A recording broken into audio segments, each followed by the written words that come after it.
तस्मै श्री गुरवे नमः।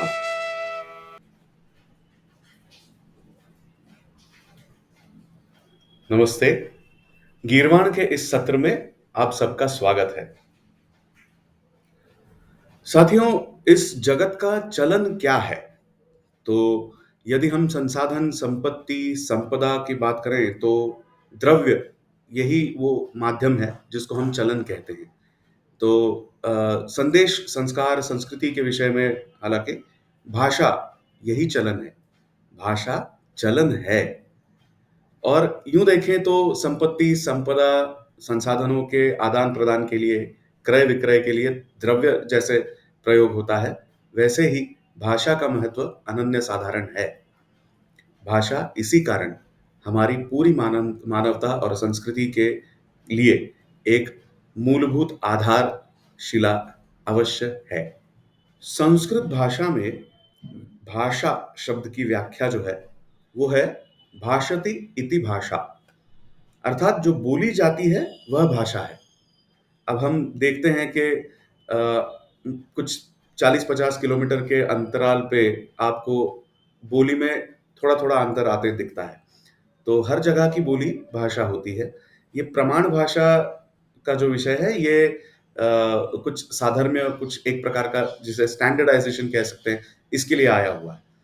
अर्थ स्पष्ट है कि भाषा मूल रूप से बोली होती है और लेखन जो है वो एक सुविधा है ताकि ये भाषा कुछ मर्यादाओं को भेद कर संस्कृति की आगे और मदद कर पाए। अब भाषा जब सीखे कोई तो बोल के ही सीखे। मातृभाषा जैसे हम घर में बोलचाल में ही सीख जाते हैं।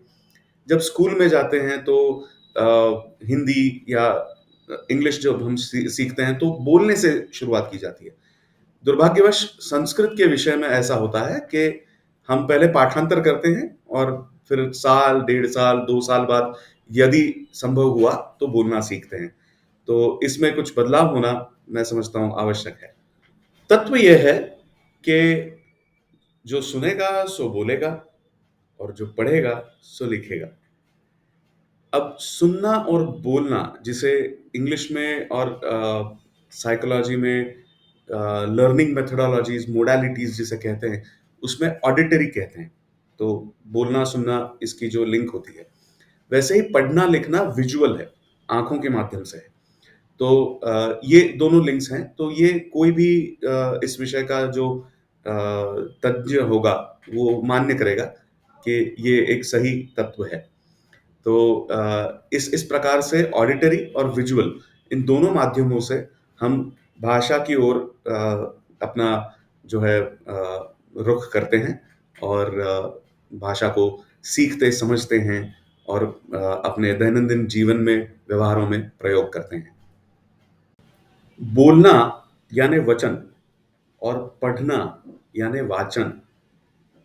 तो ये वचन वाचन का जो संबंध है, जो एक हमने देखा ऑडिटरी और विजुअल का जो संबंध है, वो भी एक रोचक संबंध है। और इसी से एक प्रकार से देखें तो लिपि का उद्गम होता है। लिपि को इंग्लिश में राइटिंग सिस्टम कहते हैं। संस्कृत में लिपि शब्द का जो एक उद्भव हुआ वो किस प्रकार से हुआ है, ये हम आगे आने वाली चर्चाओं में अवश्य देखेंगे।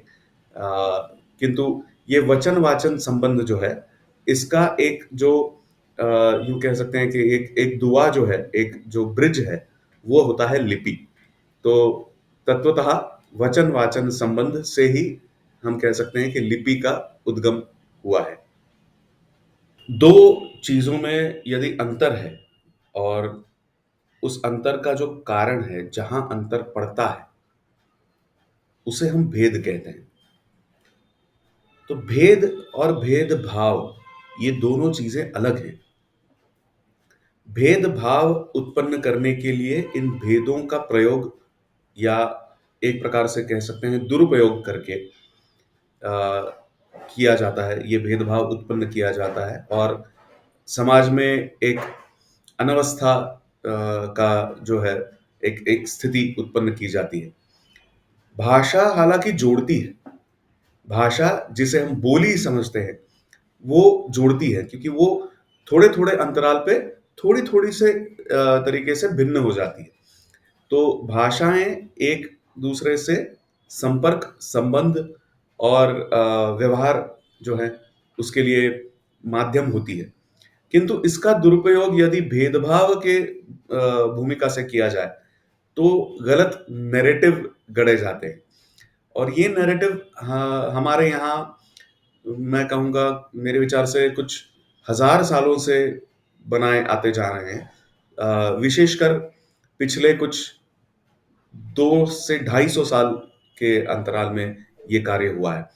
तो हमें ये समझना है कि भेद वास्तव में विविधता का द्योतक है और उस विविधता की दृष्टि से यदि हम भाषा को देखें, तो भाषा जोड़ती है और यही सही नैरेटिव होना चाहिए।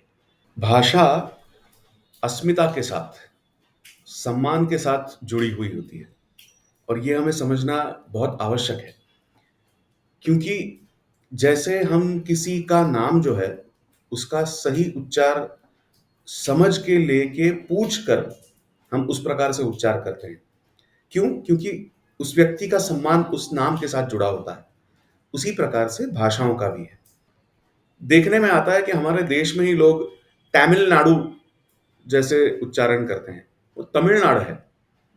तो ये हम देखें हम हमारे देश में या विदेश में भी जो उचित उच्चारण है, वो हम अवश्य करें। एक सम्यक दृष्टि से यदि देखें, तो हमारा विषय है ध्वनि, वाणी, भाषा और लिपि। इनका जो एक आकृतिबंध बनता है, उसे समझना। इसमें से ध्वनि और वाणी इन संकल्पनाओं को अधिक अ, विस्तृत तरीके से समझना और भाषा और लिपि इनको समझना भी और इनकी रोचकताओं को जानना, अनुभव करना, ये भी हमारा विषय है। अब इसमें बातें ऐसी है कि कुछ लोग कहते हैं कि संगीत जैसी कोई भाषा नहीं। संगीत ध्वनि है, क्या संगीत वाणी नहीं है? क्या संगीत केवल भाषा है?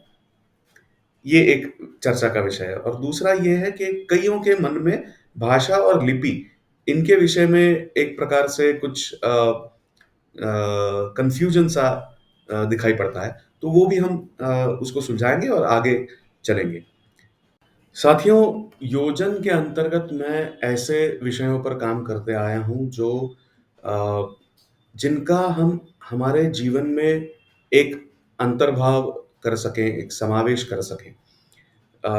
अब भाषा ये विषय और उसका लिपि नामक माध्यम, ये ऐसा विषय है जो हमारे जीवन से, दैनंदिन जीवन से, व्यवहार से जुड़ा हुआ है। तो स्वाभाविक सी बात थी कि योजन के अंतर्गत मैं इस विषय को लूँ और इसी कारणवश ये एक प्लेलिस्ट के स्वरूप में मैं आपके सामने प्रस्तुत करने जा रहा हूँ। आज इसका पहला सत्र हमने किया। इस प्लेलिस्ट का नाम है गीरवाण। इस विषय पर अधिक विस्तृत और व्यापक चर्चा सार्वजनिक स्तर पर हो, ऐसा प्रतीत हुआ। इसलिए मैं इस यूट्यूब के माध्यम का प्रयोग कर रहा हूँ।